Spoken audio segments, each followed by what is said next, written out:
Female migrants to the untamed West. The first were often prostitutes.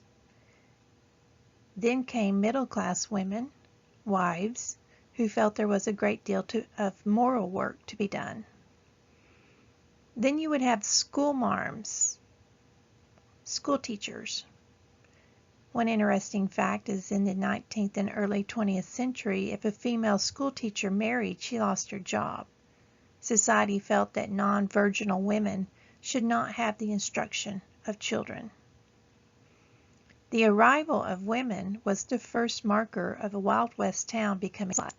Their arrival also created balanced communities between men and women. 4 categories of female pioneers.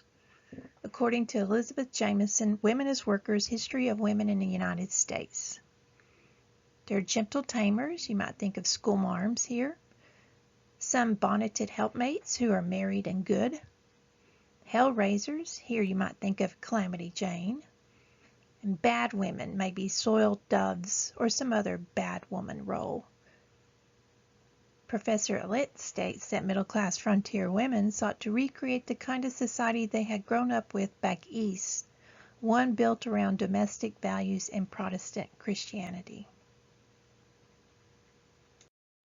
Stereotypes in fiction of minority women. In fictions written by Anglo writers, we rarely see minority women cast with strong voices or in prominent roles. As is frequently and sadly the case, these women in Western fictions, films, were often presented as poor, uneducated, quietly obedient, and subservient. If these works do include strong minority women, these women are frequently fallen women, soiled doves, prostitutes, or women who run such establishments. They may have hearts of gold and help the hero, such as in High Noon, or do great deeds for the town. African American women are frequently cast as servants and caretakers of children. Chinese women are mostly seen in California mining towns, sometimes running gambling houses and saloons. Latinx American women are frequently shown in poverty or as cooks, servants. Strong Latinx women will often appear as wives of Anglo males, such as Victoria Cannon in the television show High Chaparral. Native American women rarely have speaking roles in Western films, especially during the 1950s heyday of Westerns. And like other non-white roles, these women were frequently cast as submissive wives to white men or as servants. Except when there is a beautiful Indian princess or otherwise, and in film, that part was usually given to a white woman, such as Audrey Hepburn in The Unforgiven, 1960. This is not the Clint Eastwood Unforgiven that we will be watching this week.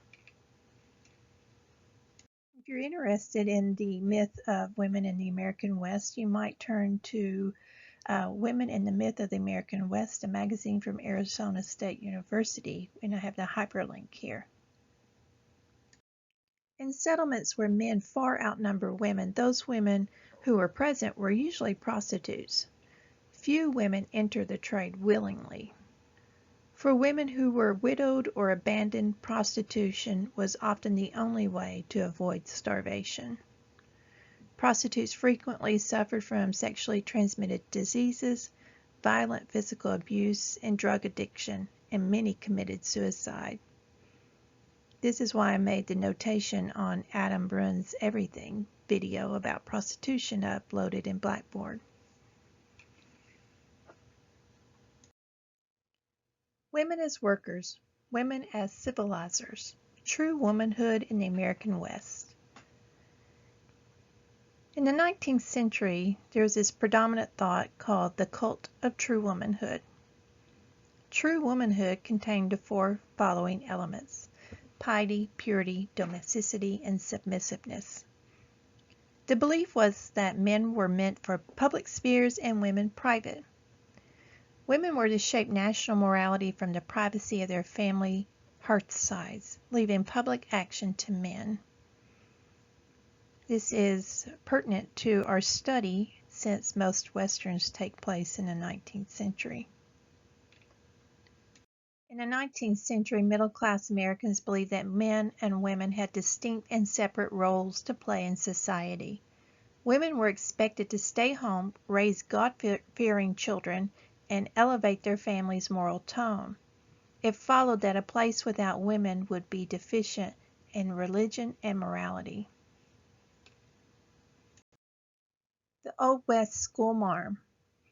The prevailing thought was that women were selfless by nature and were therefore well suited to work as schoolteachers, bringing manners, morals, and culture, typically for very little pay, to an area that might otherwise sink into barbarism.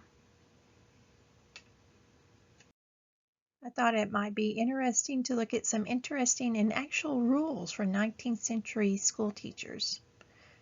You are not to keep company with men. Women teachers who marry or engage in unseemly conduct will be dismissed. You must be home between the hours of 8 p.m. and 6 a.m. unless attending a school function. You may not loiter downtown in any ice cream stores. You may not travel beyond the city limits unless you have permission of the chairman of the board. You may not smoke cigarettes. You may not, under any circumstances, dye your hair. You may not dress in bright colors. You may not ride in a carriage or automobile with any man unless he be your brother or father. You must wear at least 2 petticoats. Your dresses must not be any shorter than 2 inches above the ankles. Rules for Teachers, 1872, and I found this in the Washington Post. And finally, let's look at markers of civilization in a Wild West town. The first marker is moral women, men sending their wives, mail-order brides, or in the case of Owen Wister's novel The Virginian, the schoolmarm. Then you see the building of schools, and the building of libraries, and the building of churches, Protestant churches for Anglo-American communities. In later years, temperance women arrived, seeking to enact prohibition. For example, Carrie Nation.